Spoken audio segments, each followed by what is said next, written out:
Wow. It's finally over. And like the lame 1990s sitcom pseudo-drama it's based on, the Iceman comic ends with a limp-wristed whimper.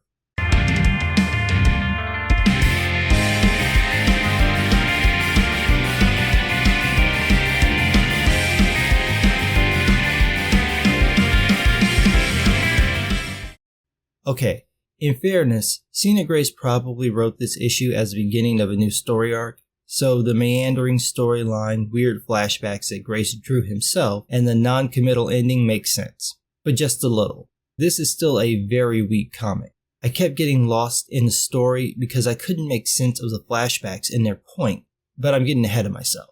Let's start with the art. Robert Gill and Cena Grace share art duties here.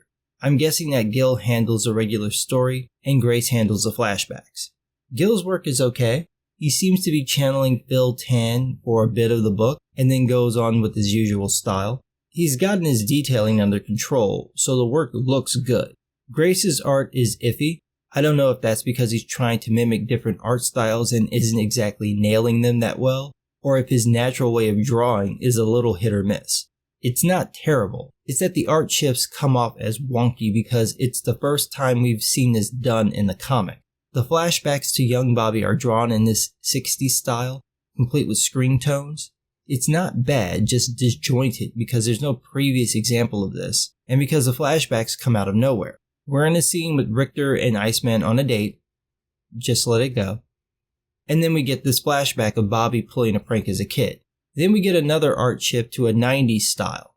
I know, let it go. Which also comes out of nowhere and has no real context to the scene in question.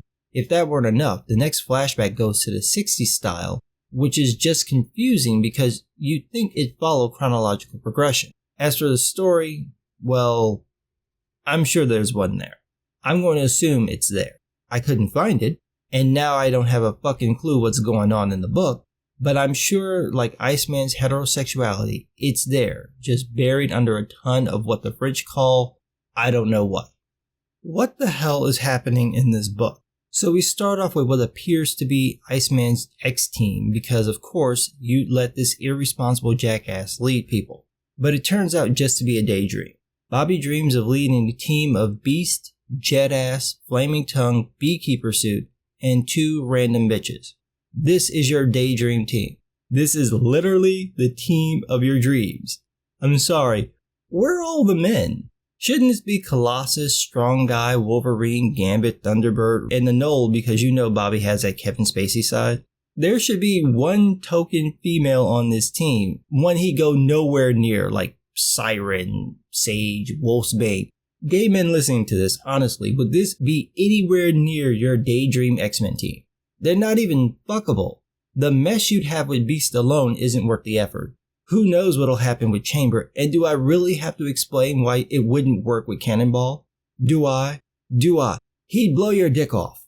He'd sneeze or cough, lock that ass, and just incinerate you. Of all the X-Men, gay Cena Grace, gayer than a bag of Skittles Cena Grace, could imagine only Beast, Cannonball, Dust, Chamber, and 2 random bitches on his team? You couldn't do any better than this. Oh, it gets worse, because Grace gives away the trick at the bottom of the page by showing Fuckboy Judah back in action and fiending for Bobby's ice-cold D. He's all, Bobby, your cunning and selflessness are such turn-ons. And who knew you were the greatest leader of all the X-Men ever? I love you. And applying the drive model to teamwork helps to keep each team member accountable for their actions. Bobby. Wait, is that a lube reference? Is that what the dry model is? I had to Google this. And I didn't find anything sexual under dry lube, but damn if it doesn't read like that. And you wonder why this book got canceled. So, Richter is actually calling Bobby out of the daydream. It turns out they're on a date. Now, this would have made sense at the beginning of the series, but no, we get it now, and oh, it's so bad. Here's why. There's no setup for this. We only saw Richter in a previous issue as a cameo. There's no connection with these two, no courtship, no banter, no hookups, nothing. It comes out of nowhere, and what makes it more bizarre is that both these guys have basically just come out. So Richter is having problems with his relationship with Shatterstar, and Bobby sideswiped his fuck bud after he almost got the man killed multiple times, and the guy was like, let's be friends. First of all, who in their wrong mind would date Iceman after that? Richter has to know about that. Why would you date this dude? He literally doesn't care about your life. If you almost die and want to take a break, he'd cut you off like you were a music video on BET in the 90s. Second of all, this is a superhero comic, and this is what it's been reduced to. A B-list and C-list character prattling on about their never-shown relationship. And you wonder why this book got canceled. So Bobby's mom calls, and it turns out one of the neighbors is a mutant and his powers are going crazy. Iceman and Richter go to handle it, and then we get the first flashback. When I say it comes out of nowhere, is there anything about Bobby ending a call with his mother that makes you think there's going to be a flashback to Bobby pulling a prank as a kid? Then right after that, we go back to present day at Iceman's parents' place, and there's no clear connection for the flashback to the scene. So it just happens. Even more confusing is that it's not clear what this mutant neighbor's powers are. So at first I thought he was able to bring the drawings he'd done to life and make them appear as flashbacks. But that's not what's happening. What's happening is that the neighbor is obsessed with the X-Men and collects news clippings of their exploits, especially their failures. He goes ballistic because he doesn't want to be a mutant and doesn't want to be associated with the X-Men. Okay, that really doesn't make much sense in the context of the story. If we got his flashbacks about his childhood, that would help. Instead, we get Bobby's, and they're clearly meant to play on the pray away the gay thing, and I just don't care. You're trying to introduce a new character. Let's call him Chub Deluxe, soon to be Bobby's new boyfriend. But instead of getting us to care about him, we get all this nonsense about Bobby. The guy keeps lashing out and attacks Iceman and Richter. Richter falls through a hole into the guy's basement and finds his Buffalo Bill shrine. Would you fuck me? No. Go take a shower. Jesus.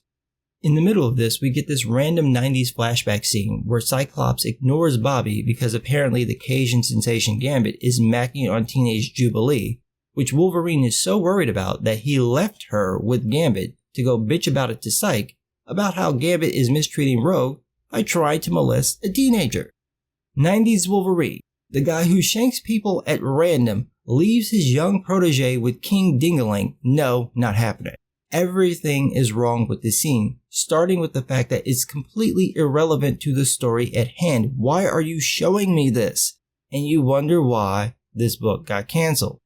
Bobby cracks jokes while the neighbor continues to pitch a fit, which Richter calls him on. So Bobby tries to talk to the neighbor, which doesn't work. Then we get another pray away the gay flashback for no reason, and then pop back to the present where Bobby offers to calm the guy down by lowering the guy's body temperature. I'm not sure that would actually make him less angry. I mean, I've been pretty pissed when it was 20 below. It's his body temperature, not his glucose level. But fine, I like the idea, so I'll give it to Grace. The guy doesn't believe Iceman and tries to attack him, and Iceman just cold snaps the place. Nicely done, that's actually pretty cool. Then they have this little talk where the neighbor accepts the X-Men's help as long as he doesn't have to join a team or fight. Then we get this flashback to Uncanny X-Men number 600, where we get to see how adult Bobby reacts when young Bobby reveals that he's gay. And honestly, it's the only time Bobby acts in character after 11 issues. He loses his shit. He gets pissed off at young Jean for mind-raping Bobby, or as older Bobby says, nosy red-headed destruction-bringing, time-traveling, life-unraveling little ice twerp. Yeah, that should have been the whole book. Wait. He's mad at young Bobby? The one who wasn't gay until the nosy redhead diddled with his brain. You're mad at him for telling you that he's gay, even though he's not really you, so no one would assume that adult Bobby is gay. Oh my God, you're like the Catholic mom who's pissed at her son for telling her that the priest molested him, not mad at the priest for fucking your child. You're mad at him? What the fuck? Why? What did he do? Dude, no one knows you're gay. Nobody. You're around all these telepaths. Emma was in your body and still didn't know you supposedly like to gargle flatliner nuts. You'd have to be an X-Men fan to get that reference. What are you mad about? This is such bad writing. So bad.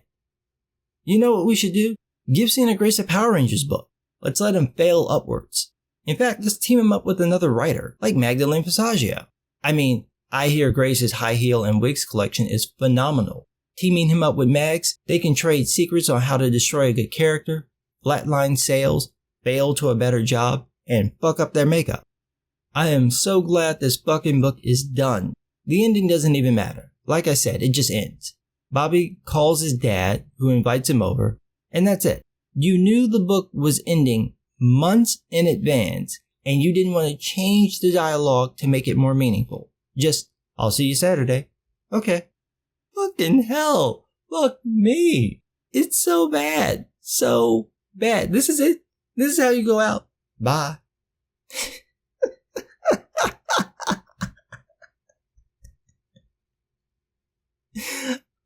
I will give Christina Grace credit. This book is anything but unforgettable. I will remember every painful, limp dick-inducing page for the rest of my natural life. This is the book you hand to everyone who writes gay characters and go, don't do this. What a sad, missed opportunity to fix Bendis' fuck up. Had this book been about young Bobby, it would have worked so much better.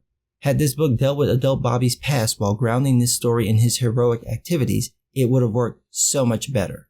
Englentine and Mim Hedrum have both come up with phenomenally better stories than what was in this book. It's such a wasted opportunity because the writer didn't seem to care about the character or winning over the people who didn't like the change. The most interesting element that Grace could have played on was Bobby's denial. That could have been a driving focus for the story as other characters try to get Bobby to come to terms with his sexuality, which really should have been bisexuality, and Bobby just dodging it. This could have been a way to bring in those fans who really didn't like the change by walking them through Bobby's journey. By having him voice their opinion, and then showing how the pro-gay Bobby and the not-gay Bobby crowd could both be right and appeased by making him bisexual, it could have opened up so many avenues for interesting storytelling. Instead, we got a bunch of dated 90s crap taffy-wrapped in the worst gay cliches imaginable, and a character so douchey that even Chris Hayes is like, dial it down. I would love to hope that Marvel has learned its lesson, but the S-Shield isn't part of the Marvel universe, so there is no hope here. There is no guarantee you won't see this kind of shit again, and that's just sad because gay comic book fans deserve better characters than this. Even if you make Bobby a jerk at the beginning, you've got to humanize him and humble him and make him likable. There's nothing about this character that's likable, and since he's supposed to represent gay men, Marvel just said there's nothing likable about gay men. So there you have it, people. The end of a book nobody asked for, barely anybody bought, and virtually no one liked.